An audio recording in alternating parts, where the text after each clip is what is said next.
Welcome to the Ask the Expert session. My name is Carla Bundick, Director of Business Development at SmithLife Homecare. I'm here with our honored guest, Jeanina DiVittorio, Director of Sales, Community Liaison at Grand Oaks Assisted Living, and I'll introduce her more in depth in just a moment. I would like to mention that SmithLife Homecare Ask the Expert series focuses on providing valuable information and resources to our community while helping them age in place. We are a sister company with Charles E. Smith Life Communities, another trusted brand for elder care in the community for over 110 years. We serve the Washington, D.C. and Montgomery County areas. We're excited today to learn more about the well-established and reputable community that Grand Oaks Assisted Living offers to seniors in the District, Maryland, Virginia area and beyond.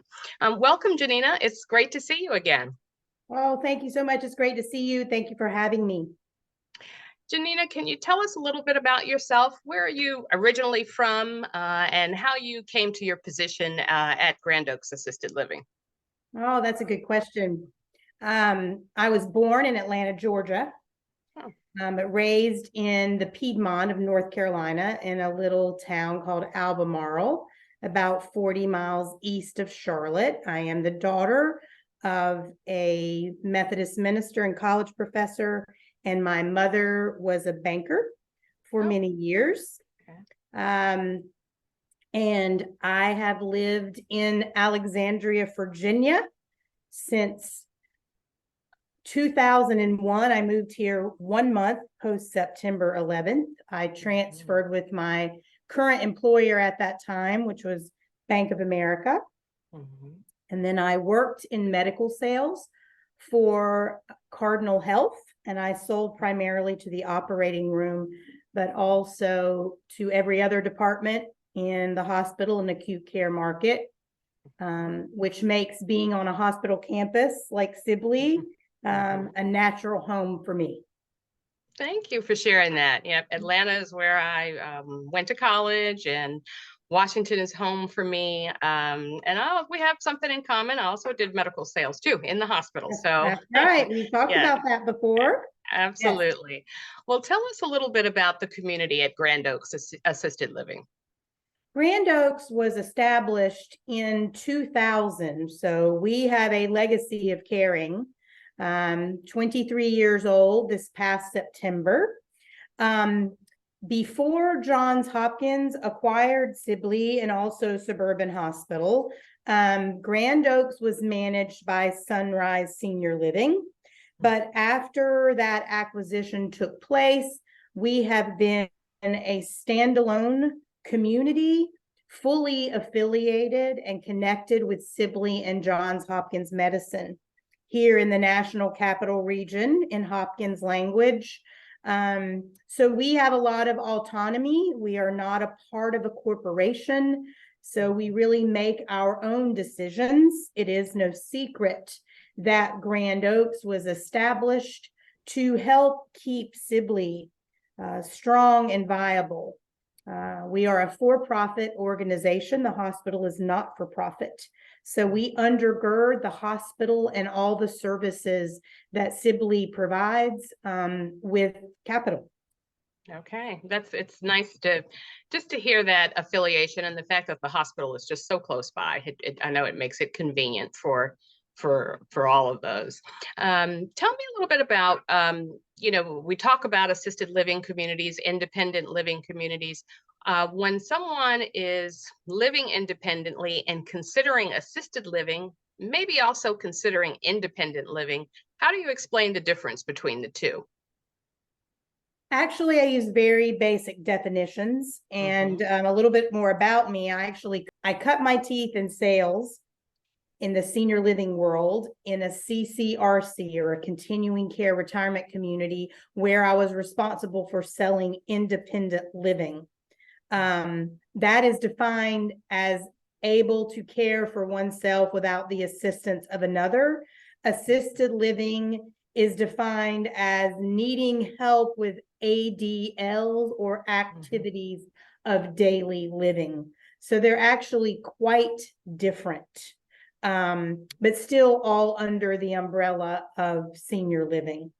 Good. And I'm sure a lot of potential residents see the benefit in having a full staff there as opposed to independent living, with care providers. Do you have nursing and activities, all of those things, I'm sure, are a big part. Right. And I think in today's market, you can see if you agree with me, we are waiting longer to cross the threshold of these levels of care. And often someone will come to us and really need a higher level of care than for which we were built. And the same thing is happening in the independent living market.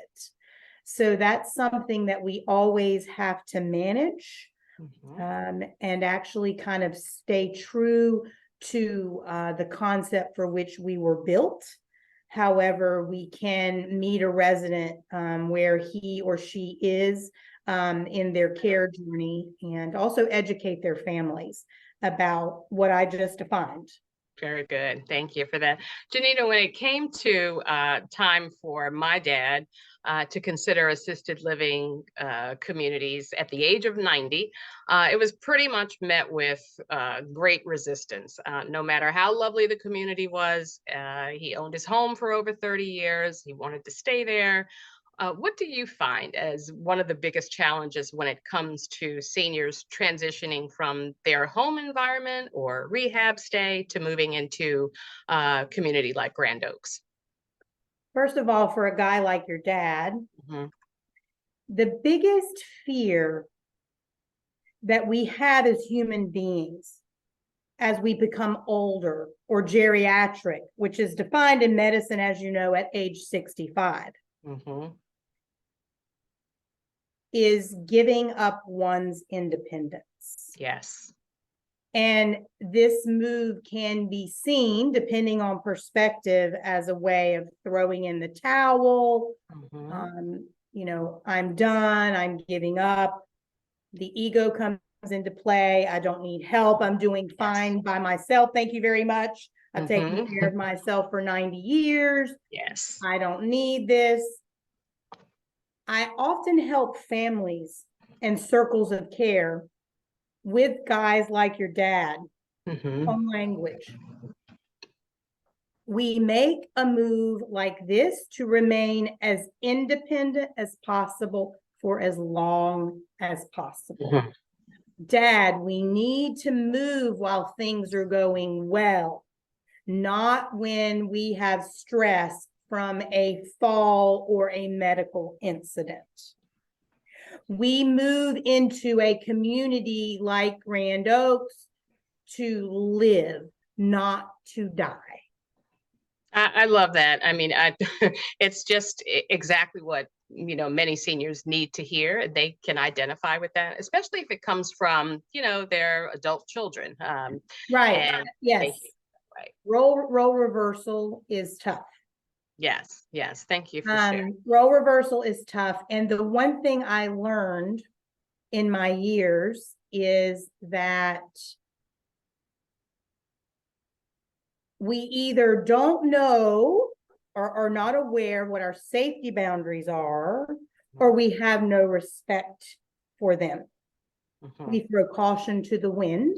Yes. Or we have some cognitive deficit that causes us not to be so self-aware. Right. I'm certainly not stereotyping. I am telling you things I observe on the daily and that I talk with families and professionals about.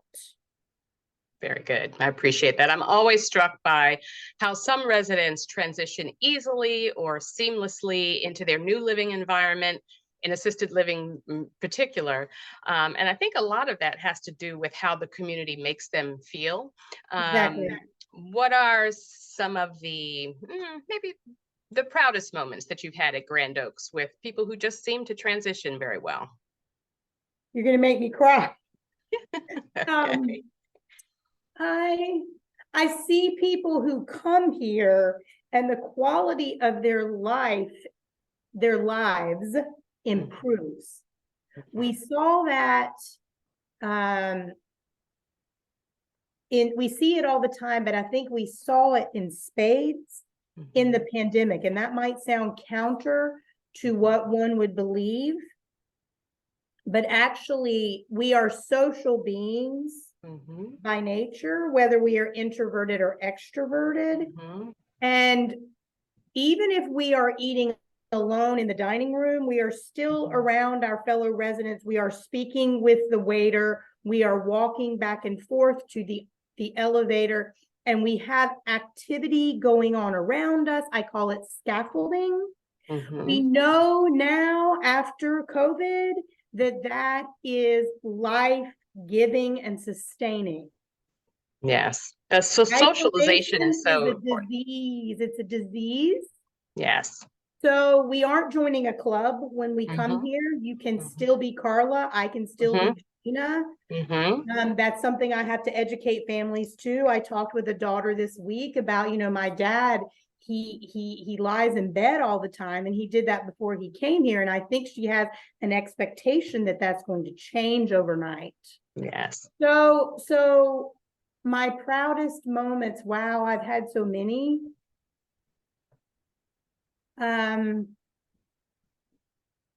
I see little miracles every day, to be honest with you. Nice. Yes. And when I do observe a resident who has overcome that resistance and starts to enjoy oneself.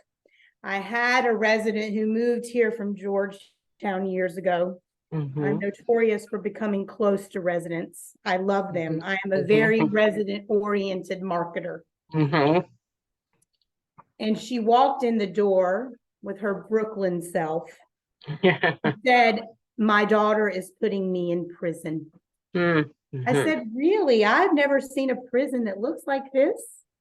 So time marches on. She invites her friends here. She starts noticing people around her. She always wants to create buzz around holidays. And her daughters came to me and said, "Jeanina, we called mom and told her we wanted to come over and have dinner with her." And she said, "Oh no, I have plans." That is success. Yes, absolutely. That is success. That is success. And also, I am an evangelist for helping families and people who provide care. Often it's not families in a metropolitan area, transient area like Washington. This is not all about the resident. It is about the resident, but it's about the people who take care of them. Yes. And how they can seize the opportunity here to make memories and sit and talk and have fun and not worry about the punch list. Yes. You know what I'm talking about. I know exactly. Yes. Very, very good. Thank you so much for that. We all have favorite parts of our jobs. And I know that you have such a passion for what you do. Outside of your work at Grand Oaks, where does that passion for helping seniors come from? The way I entered this world was through a friend of mine who is a gerontologist now professionally. And I rode with her to Leesburg to a church retreat. And she was telling me about her work. And at the time I was in medical sales, and it washed over me. And then it was apparent in our conversation to her that I've always been passionate about older people and multi-generational interaction. Yes. It's who I am as a person. Anybody in my family and my friends who know me will tell you. I've always kind of been an old soul, and I don't use the term old negatively. So she asked me if I would like to come to work with her.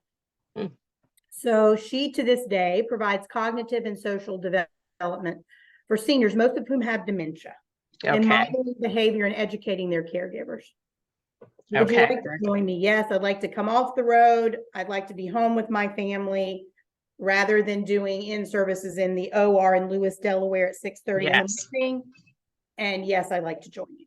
Yes. So I went to work with her, and I found my niche. And I had come to the point in my life and career where I wanted to do something every day where I knew I was making a difference. It gives so much meaning to the work that you do, Yeah. and it shows. People know that when they come to Right. visit for the very first time. Well, before we conclude, I wanted to ask you just a couple things that differentiate Grand Oaks, and if there's anything else that we should know that we haven't covered.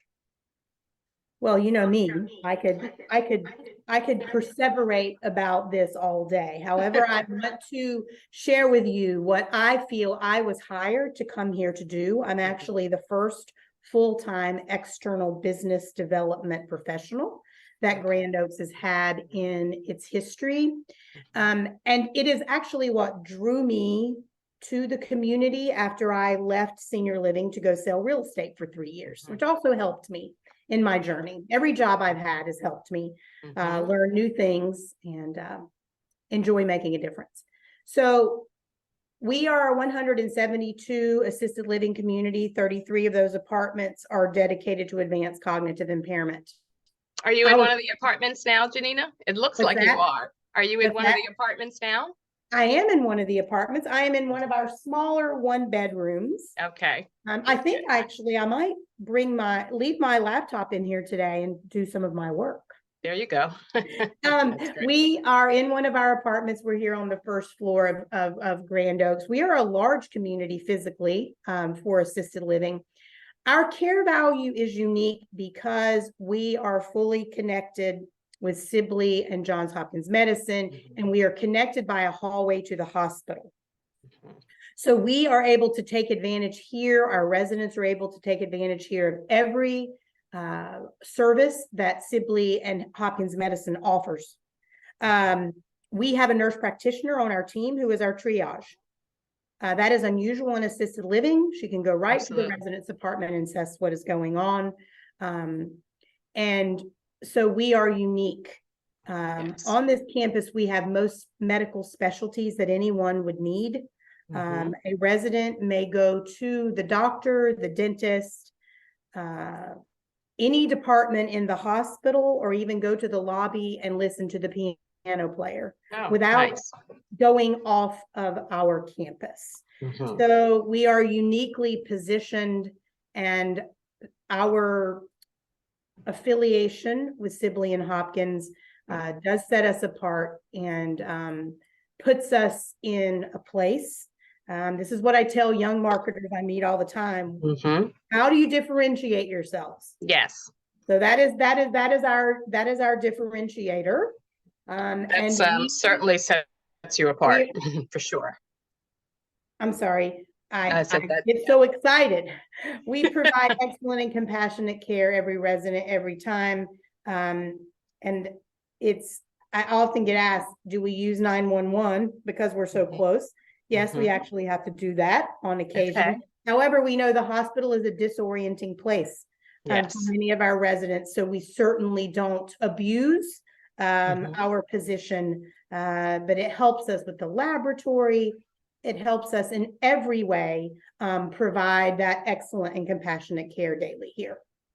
Wonderful. Jeanina, it has been a pleasure speaking with you today, learning more about the community at Grand Oaks Assisted Living, the passion you have for the work that you do, and what you do for the community as a whole. So thank you so much for joining us today, and we look forward to our continued partnership.